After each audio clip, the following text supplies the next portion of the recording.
Hello beautiful, welcome back at Everything Nice at Rich Succulent Love. And for today's vlog, as you see, ayan, intact pa rin yung mga seed pods, and yung ating variegated ay natanggal na. Oo, natanggal siya kasi nung tinanggal ko yung net kahapon, nagdidig ako, ayun. Natanggal siya. Tapos ang onti lang ng laman niya. Pakita natin. Ito yung variegated. Tapos, andito pa yung sa Fukurio. Ayan, di pa siya hinog. And yung variegated na isa is parang maghihinog na. Tapos, ito mukhang hindi pa. Yung sa super kaputo natin, which is this one. Tapos, nagtataka ako sa mga flowers ng Gymnocalcium kasi I've been gone for 3 days. Then, sabi ko mag-pollinate na lang ako pagbalik ko kasi kakabuka lang nila. Tapos, nagulat ako ang daling mag-dry. Namamatay agad yung mga flower ng Gymnocalcium kasi yung flowers nila, it's 1 week, 7 days. Ganun katagal yung flower niya. Pero ngayon, parang 3 araw lang. 2 araw, namamatay na. Kasi, hindi ka pwede mag-pollinate ng first bloom. So, ayun, sayang. Meron pa naman akong may ID dito. Si Paki. Oo, yung favorite ko. Paki mo, paki niya, paki ng lahat.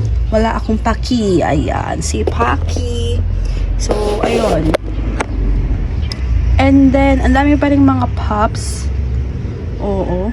Mag-a-update din ako sa mga pops na ano natin, ng mga Gymnocalcium.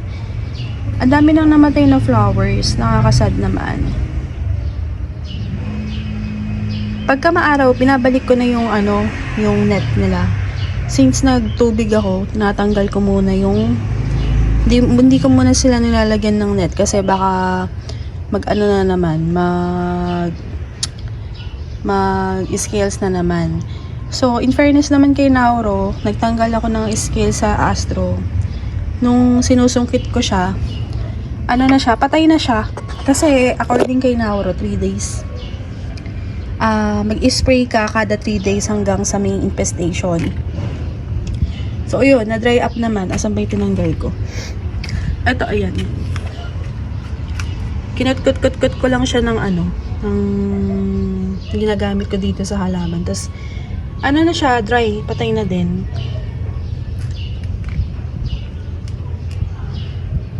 So, masyado ang araw ngayon. Talagang nasisira ang mga plants.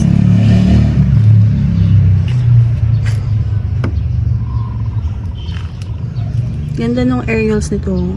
May kagat. Tapos, meron ako ditong eto, flower ng swirl. Parang siya, parang na-pollinate siya ng siguro butterfly. Ayan o.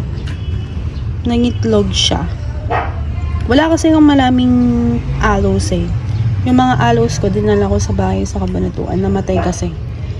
So, magpo-pollinate sana din ako. Kaya lang, wala naman akong mga aloes masyado. Kasi nagpa-flower din naman yung mga swirl ko.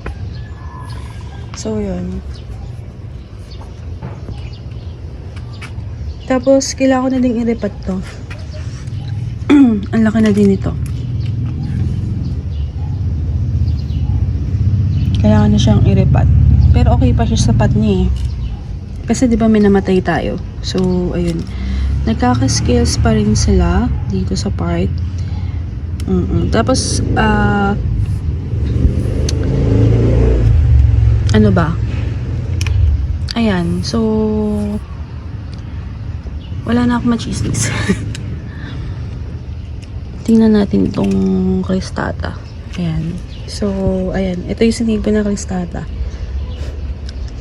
Ayan. Kailangan na rin itong i-repat. So, malapit na dumating yung plants ko din kasi kaya kailangan ko na din actionan itong mga halaman ko.